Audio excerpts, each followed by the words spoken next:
It is mine. No, it's mine. I earned it. It's mine. I want it. I deserve it. It's mine. I don't know about you, but I hear this particular fight every day. Every morning, every afternoon, every evening, truthfully, all the time in my house, I'm hearing it. Every single time that I turn on the television news, there's that fight happening. It's mine. Of course, you undoubtedly thought I was talking about my daughters, and they certainly are capable of having that fight too. And yet they are not near alone. No, we all do it.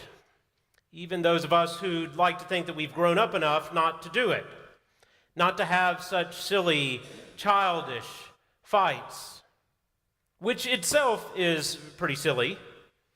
Adults thinking they don't have silly, childish fights. We all have them. Adults just call them politics, or budget battles, or even war. Because, see, we even weaponize such fights. And yet always the underlying cause is precisely the same. It's mine. It's the ubiquitous forever fight, the fight for what's mine. And do you want to know what is a terrible, terrible idea? It is to get in between people or groups who are having that fight. Because if you get in the middle of an it's mine fight, you'll just get torn apart by all the hands that are grasping and grabbing for what's mine. Which is the intention, by the way, of these people trying to pull Jesus into just sort of fight this morning. Whose money is this, Jesus? Because there's lots of people saying it's mine. Are these tax dollars rightfully Rome's? The emperors? The occupiers? That empire with its boot on the neck of our people?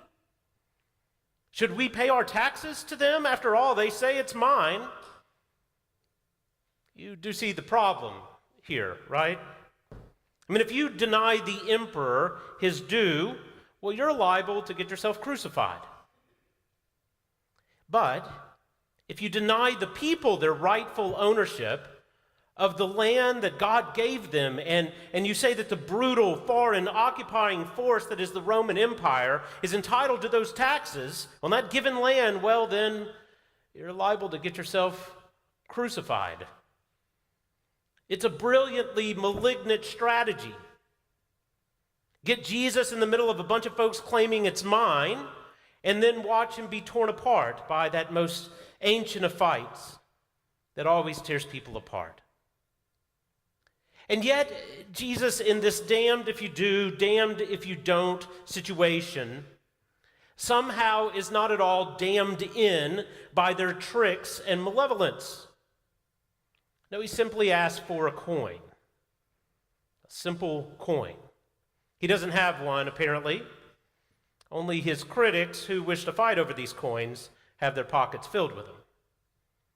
And Jesus takes the coin that he's given, he looks at it and merely replies, "Give back to Caesar what belongs to Caesar, and give back to God what belongs to God."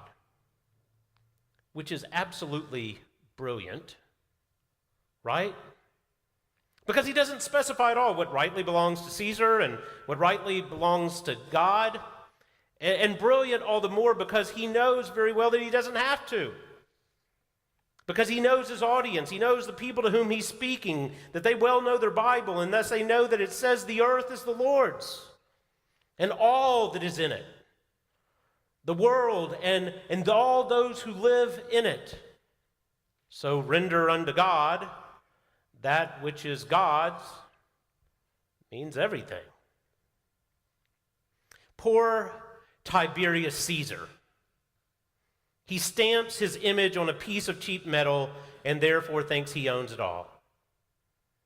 But Jesus sees that coin as every bit as much a symbol for Caesar's self-delusion, that he owns it all because he's more powerful than everyone, as is the toy that my daughter Abigail once snatched from her little sister's hands just because she's bigger.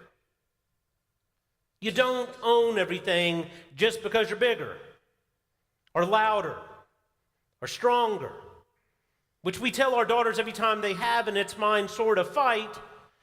But again, this sadly isn't just about kids. We all share in this common delusion, Abigail and Madeline, sure, but also Eric, and certainly Caesar. Everyone, the delusion that it's mine.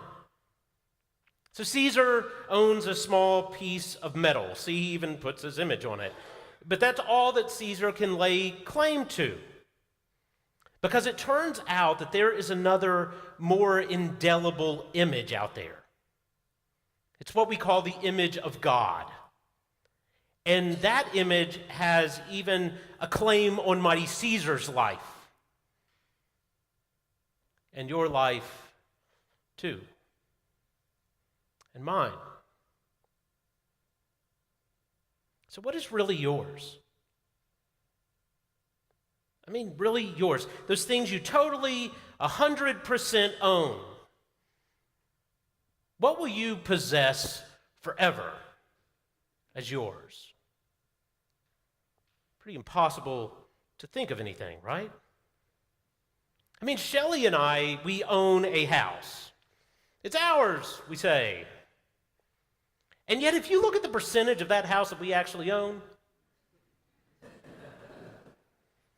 the mortgage company can very easily say, no, it's mine. I get on an elliptical machine every now and again to take care of my body. It's mine. But I didn't feel like I owned that body a few months ago when I was so very sick. And the funeral I did a couple of weeks ago should well remind me I won't own it forever. My point being, from a certain more truthful vantage point, I could easily say I own nothing. I'm given much, entrusted with a great deal, but really possess forever? Nothing. Maybe ancient Job had to lose everything before he saw it, and thus said it best. Naked I came into this world, and naked I will leave it. And all the in-between parts that have me claiming it's mine are delusional. Perhaps that's why I have such an allergy to that term, self-made man. If you've been around here before, you've probably heard that I don't prefer that term. I mean, anytime someone describes himself that way, I so much want to say, why do you dislike your mama so much? I mean, really, do you actually not think that your mama had something to do with making you? And what about your teachers who had to put up with you and educate you and make you finally you? What about the fact that by the simple accident of your birth, you get to live in this country where you get to succeed like that? Self-made man. And what about God, who gave you a brain and a family and your life and your health and this world, everything? Self-made man. We don't make ourselves. We are gifted. We are gifts. And that's why we oftentimes say in worship, all things come of thee, O Lord. And as we return a small bit back into God's care, we add, and of thine own have we given thee. Caesar thought that he owned the entire world because of almighty Rome, the eternal city. But you know what? I've been to Rome, and I have walked on the ruins of that eternal city. And so I can tell you, Caesar owned nothing.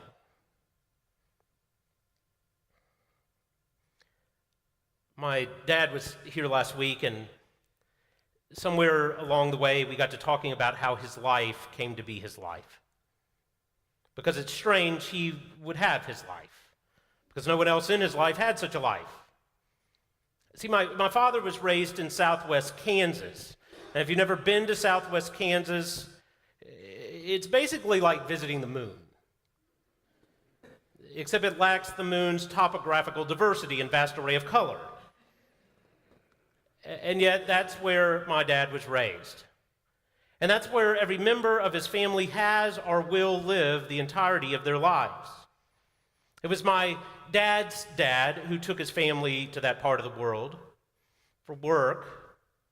It was always about chasing work, any work, to simply live. And I do mean live simply.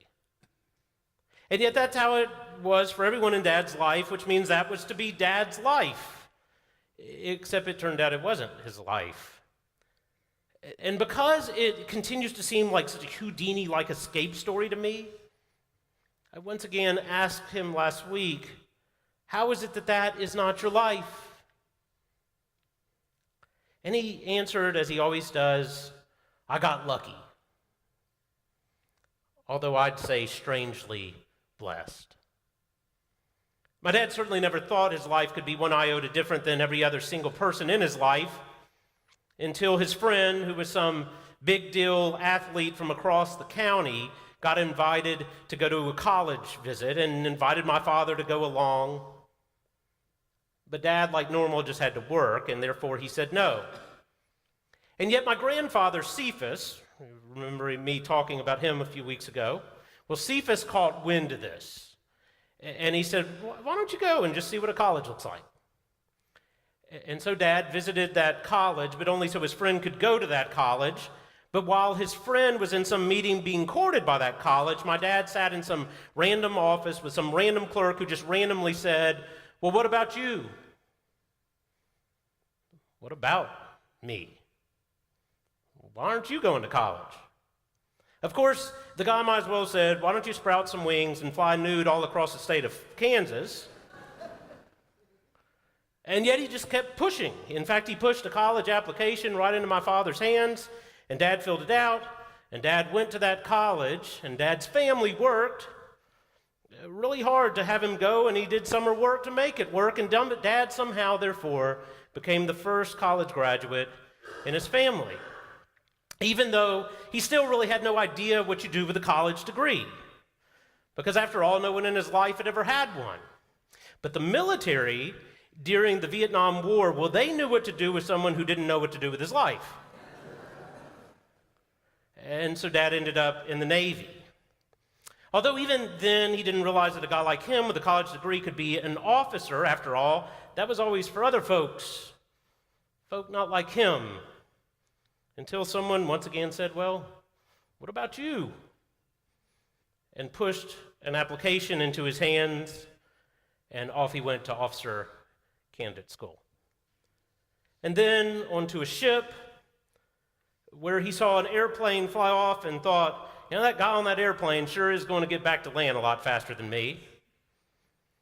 And so he applied for pilot training, flew a career in the Navy, flew after that for FedEx in Memphis, where I grew up, and met my wife, and felt a tug from God in my heart, and went to seminary and became a priest, and stand before you quite obviously not living in southwest Kansas, where every single person in my family, without exception, well, save one, always lives. How are our lives made? Do we craft them? Ourselves alone make them, and thus somehow own them? To whom shall we render the stuff of this world? The stuff of our lives? To Caesar? Or to God? It is mine. It's mine, says God. But unlike all them, I choose to share. And therefore we pray, all things come of thee, O Lord, and of thine own have we given thee. Amen.